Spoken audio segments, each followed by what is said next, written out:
This shit affects us at all levels. I don't care if you're just starting out.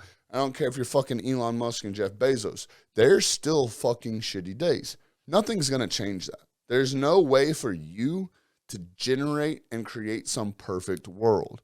I mean, look at Elon Musk. Out of anyone in the world, I feel like he would be the one to try and create that, and he doesn't even have that. But with that being said, it's all how we react. What's up, guys? Welcome to the Return on Investment MF channel. It's your host, Zack ROI Williams, and this is the information your haters don't want you to hear about. Becoming the most badass version of yourself in business.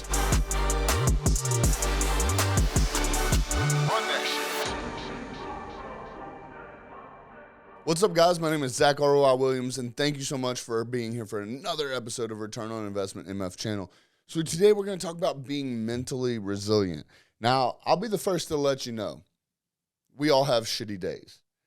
In fact, I'm recording this on a Monday. I had a rough mental day on Friday, and then, I was like, you know what? Like, let's just power through today. Let's go ahead and get through today. It's the weekend, right? We're going to sit back. We're going to enjoy time with our daughter. My wife is away on a bachelorette trip, so it's daddy-daughter weekend. We had a great weekend. I mean, we really got some to grow together. We really got to spend some time together, have that quality interaction. We did a lot of fun stuff, and it was great. It was relieving. But real life comes back at you on Monday. Now, before anyone that's listening gets on my channel, it's like, oh, real entrepreneurs fucking work through the weekend, or if you don't work on the weekends, then you miss a third of your opportunities. Yeah, you also miss a third of the opportunities you have to spend time with your loved ones and to actually, do life. I talk about this pretty openly, that you don't know what type of schedule you need to hold until you actually test it. And in fact, I don't only take off on Saturdays and Sundays. I actually take off on Fridays as well, most of the time. Unless there's like some pending, timelines or anything crazy, or maybe shit hits the fan. Fridays are for my wife. I spend Fridays with her and her alone. My daughter's in school.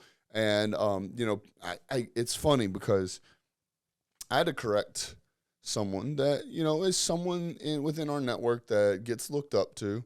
And I'm not knocking them, not naming any names, but, a lot of times once you get in this world, you start puffing your chest out and you want to see who's going to outwork the other, who's going to work longer days, who's going to work more days consistently. And look, I've made the same mistake. I've done it myself.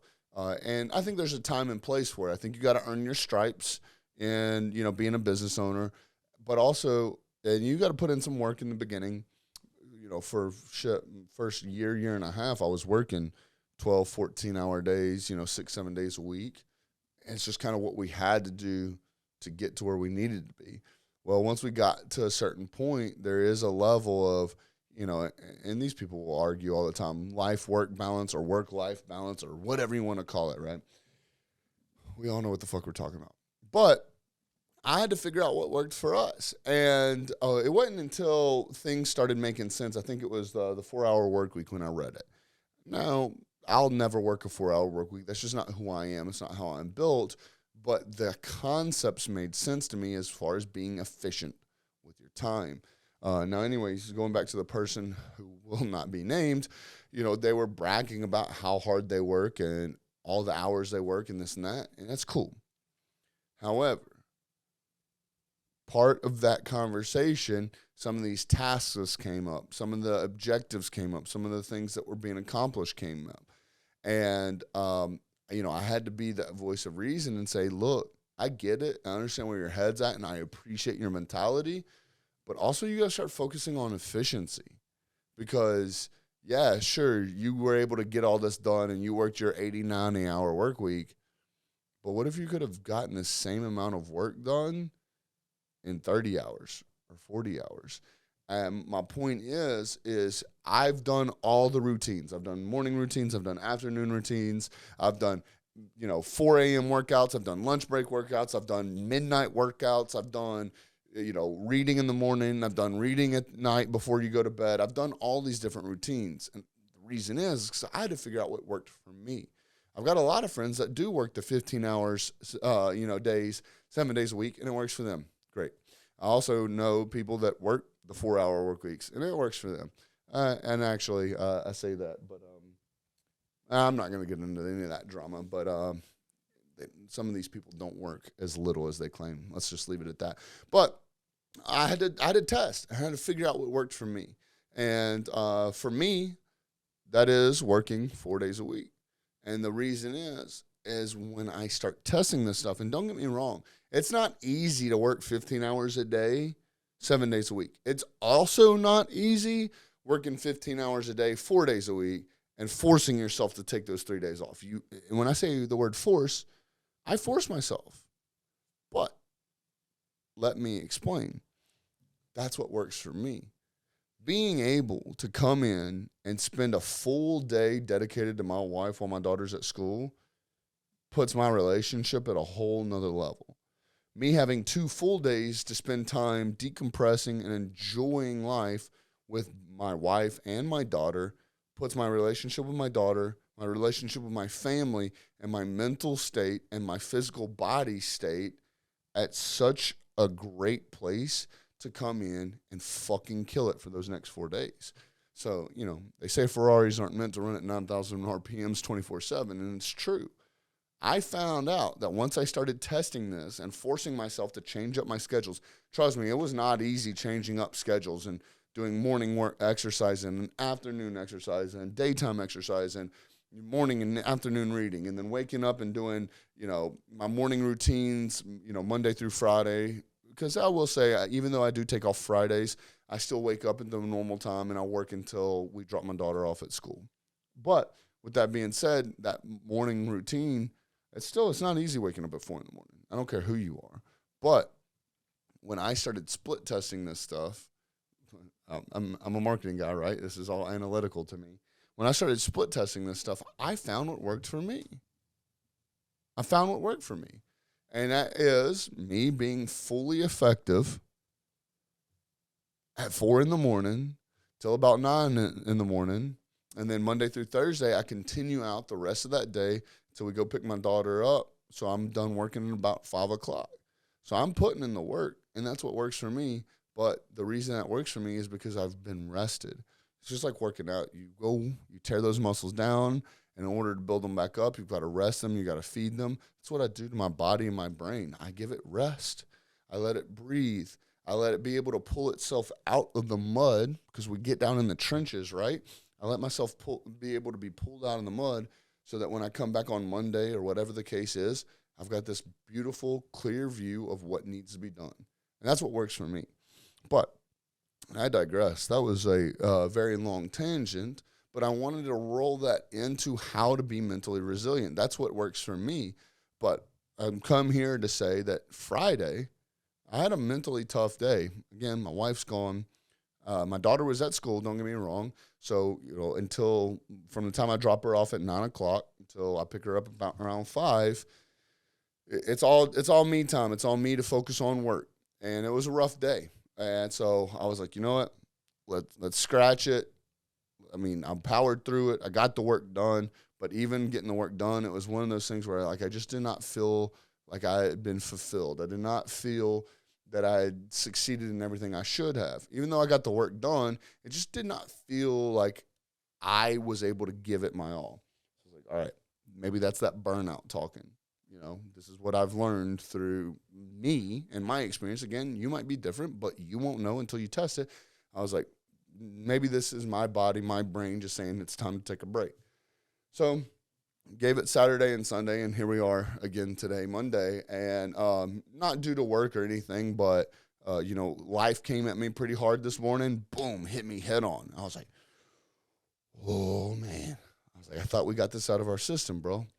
And it took me a second where I started feeling myself getting riled up. And I still have a little bit of anxiety in my chest right now as I'm recording this episode. And this is kind of why I wanted to do this episode right now and today, is to show you guys that this shit is real. This shit affects us at all levels. I don't care if you're just starting out. I don't care if you're fucking Elon Musk and Jeff Bezos. There's still fucking shitty days. Nothing's going to change that. There's no way for you to generate and create some perfect world. I mean, look at Elon Musk. out of anyone in the world. I feel like he would be the one to try and create that, and he doesn't even have that. But with that being said, it's all how we react based off that. So my answer to that was saying, fuck you. I'm going to go do me anyway. So here I am recording this episode because I knew, I needed to get an episode recorded today. I'm about to leave on a trip to Belize for 2 weeks, and I know I've got to record an episode today. So I knew that. That was in the back of my head while I was going through this life situation that I did not want to deal with. Luckily, I'd already dropped Lottie off for school. Come home, motivated. I'm going to have a great week right before we leave, right? I'm going to get all this work done. I'm going to be efficient as fuck. And then, boom, I get hit in the chest with this shit. And I started to feel myself get worked up. And I stopped myself. I was like, what have you learned? There's nothing you can do to control the past. So why are we worrying about it? All we can do is move forward to the future. Not only that, you start playing all these what-if games. You got to stop that shit too, because all you can do is control what you do right now, how you feel right now, how you respond and how you react. Because if I start reacting negatively to that, it's going to affect not only the rest of the day, probably the rest of the week. And if it's still fucked up today, when I go pick up my daughter later from school, she's going to feel those vibes. She's going to get affected by that. Not only that, that's going to pull her down. When we go pick up my wife from the airport, she's going to feel negative vibes from me and my daughter. So now what do? You got to nip that shit in the butt. And today I wanted to give you a few of the things that's worked well for me. Again, I've tested a lot of shit. I've been to a lot of conferences, seen a lot of speakers. I've seen all the rah-rah and hoorah and kumbaya bullshit, right? And for some people, one of those specific speeches or conferences or, breakout rooms or masterminds or whatever worked for some people. Not everyone is going to be everyone's cup of tea. Not everyone's going to connect with a certain message, and I get that. And the reason that I get that is because I see that happen in my life. I'll go hear the same motherfucking speech from the same people multiple times, and then all of a sudden, the 10th time, I'm like, fuck.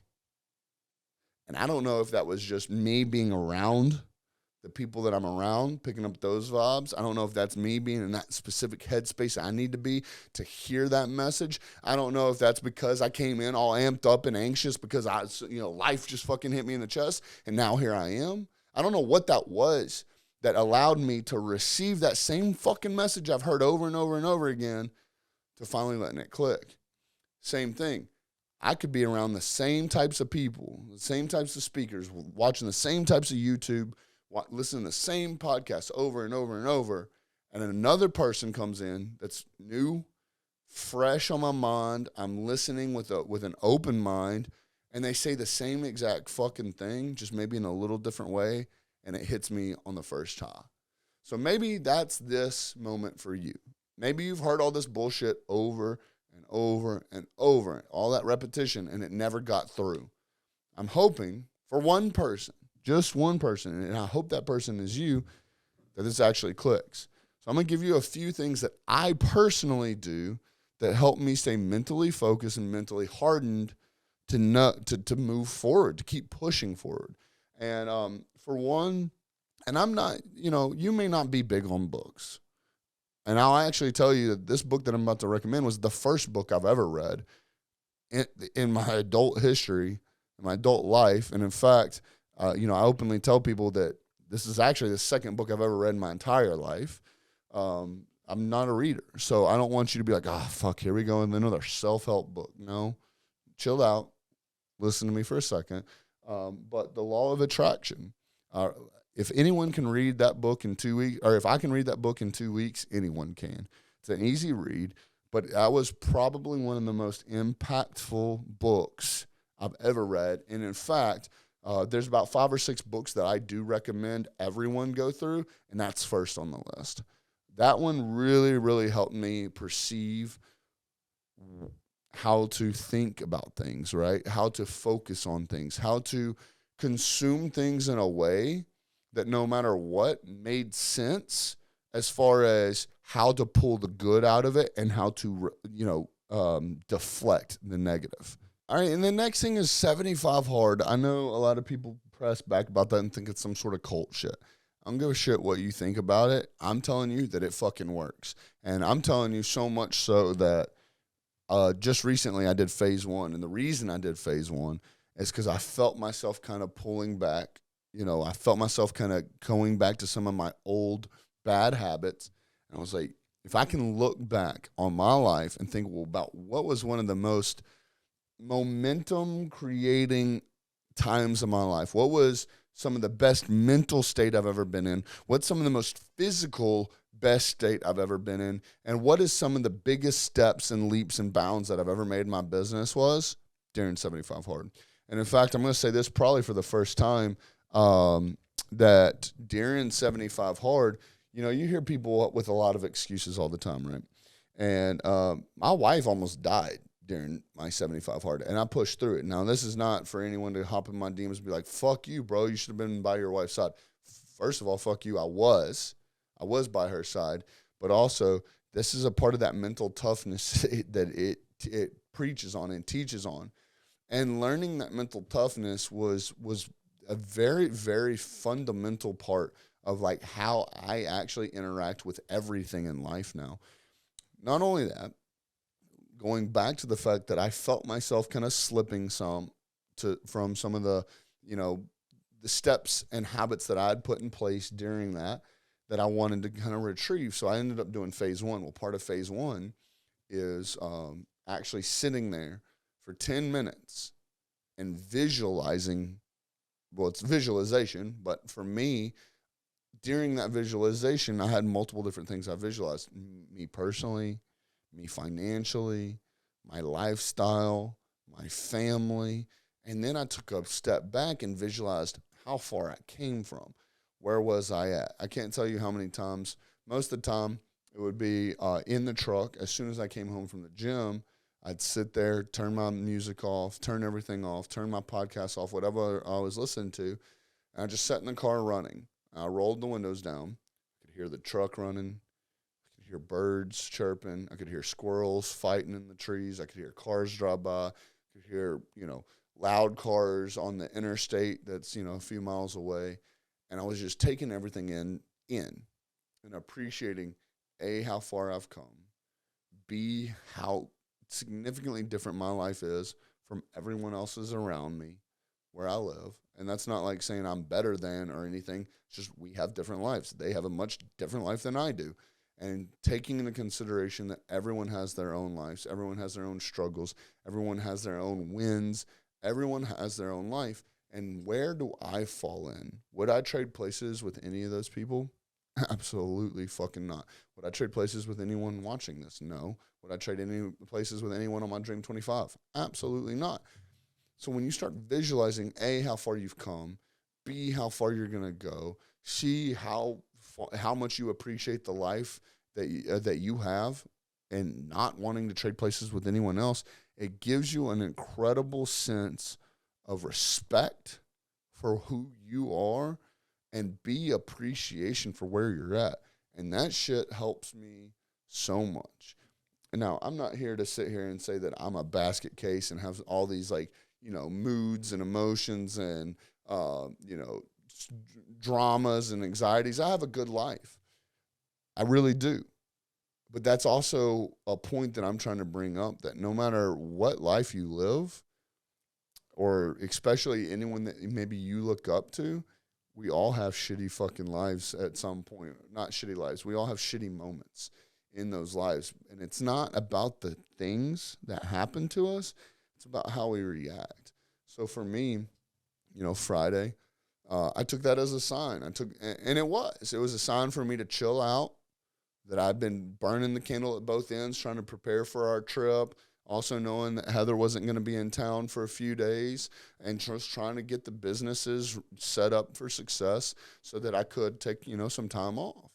And, a lot of times if you haven't watched my episode on burnout, I suggest watching that one. That one's a really important lesson. And I think this one ties into it really well. I saw myself catching a burnout, so I pulled back, took a weekend off, enjoyed time with my wife and my daughter. My wife's out of town. And fast forward till Monday, motivated as hell, getting ready, going to come crush it. I got 2 days to work until we leave, and then boom, life hits you. So even no matter how much you set your business up, no matter how much you set your life up, there's still always going to be obstacles that are going to come in your way and try and throw you off, and it's fucking up to you to push past that and keep going. That's exactly why I'm in here recording this podcast, because I knew, for all those people, who are watching that understand what the force of average is. If you don't, go to forceofaverage.com. Shout out Ryan Stewman, shout out Apex. But I knew that was the force of average trying to keep me back and be like, you know what? Look, you've already been off since Friday. You only have Monday and Tuesday to work. You're going out of the country on Wednesday. You don't need to work on Monday and Tuesday. Take this as a mental health day. Fuck you, bro. I'm here. I'm not going to let you drag me down. I'm not going to let you write my history. So I'm going to push past this out of everything that I've learned, from the law of attraction to doing my 75 hard to doing my 10-minute visualizations. And there's a few other things that I do to kind of help pull me down mentally when I do have some of these bad days. But at the end of the day, it's all about knowing when I have my bad days, and this is like, when you wake up in the morning, right? Your alarm clock goes off. It's 4 in the morning, 5 in the morning, 6, 7, 8, whenever you wake up. You're like, fuck. Do I really want to wake up right now? I can just sleep in. I killed it yesterday. Let's go ahead and, let off the gas some. In your head what the right thing to do is. You literally have two parts of your head. One, it's telling you, hey, you killed it. Good job. You should, take this W and fucking go back to bed. And you've got the one that's saying, no, motherfucker, wake your fucking lazy ass up and get the fuck to work. You know what's right and what's wrong. It's up to you to be mentally tough enough to choose the right thing. You know what to do. You don't need someone to come in and say, hey, look, I think you should do this. I think you should wake up and go to work. I didn't need to call anyone. I didn't need some crazy sign to be like, hey, you should go fucking do that podcast that you've got to do. It was already in my head. I was like, all right, look, life hit you in the chest, dog. What you gonna do? You gonna go in there, chill out, relax a little because you fucking deserve it? Or are you gonna do what you fucking know you're supposed to do? I already knew what to do. It was just up to me to choose it. So I hope this helps. I hope this shows you that, at the end of the day, there's never going to be some magic objective that you win and then all of a sudden you're mentally resilient. There's not going to be some age that you grow where all of a sudden you just become mentally tough. There's not going to be a dollar amount that's going to be in your bank where you're like, all right, mentally, I'm going to be okay from here on out. I don't care who you look up to. They all have shitty days. Some of them might seem more mentally tough than you because they've gone through the reps. Each time you fucking say, you know what, it's okay to sleep in. You know what, it's okay to go, chill out and not do the podcast. Each time you say, hey, I'm not going to go get my task list done. Each time you're like, hey, I'm going to put that off. It gets easier and easier and easier to slide backwards down that hill. Likewise, every time you say, all right, I'm going to do what I'm supposed to do. Okay, I hear you. I'm going to wake up. Okay, I'm going to go record that podcast. Okay, I'm going to go get those task lists done. Okay, I'm going to do this. Okay, I'm going to do that. Every time you say that, it gets easier and easier and easier every time. So everyone that you look up to that seems like they got their shit together, look, they might have their shit together. Their life still hits them. Life still fucking throws them curveballs here and there. But they are mentally tough enough to know as soon as that curveball comes around and they know what's right and what's wrong, they know what the fuck to do instantly because they've done it over and over and over and over again. That's why they seem like they got their shit together. Life still sucks for them sometimes, but they just fucking do what they're supposed to fucking do. And that's what my hope and my dream for you is when life throws you those curveballs, because guess what? They fucking will. And sometimes they might throw you one on a Friday and throw you one right back on a Monday. Guess what? You got to do the fucking work. All right, guys, my name is Zack Williams, and that was another episode of Return on Investment MF channel. I hope you enjoyed it. We'll see you next time. Peace. Hey, guys, thank you so much for watching this video. If you enjoyed this at all, please check out these videos that are coming up next. I have an idea that you're going to like them.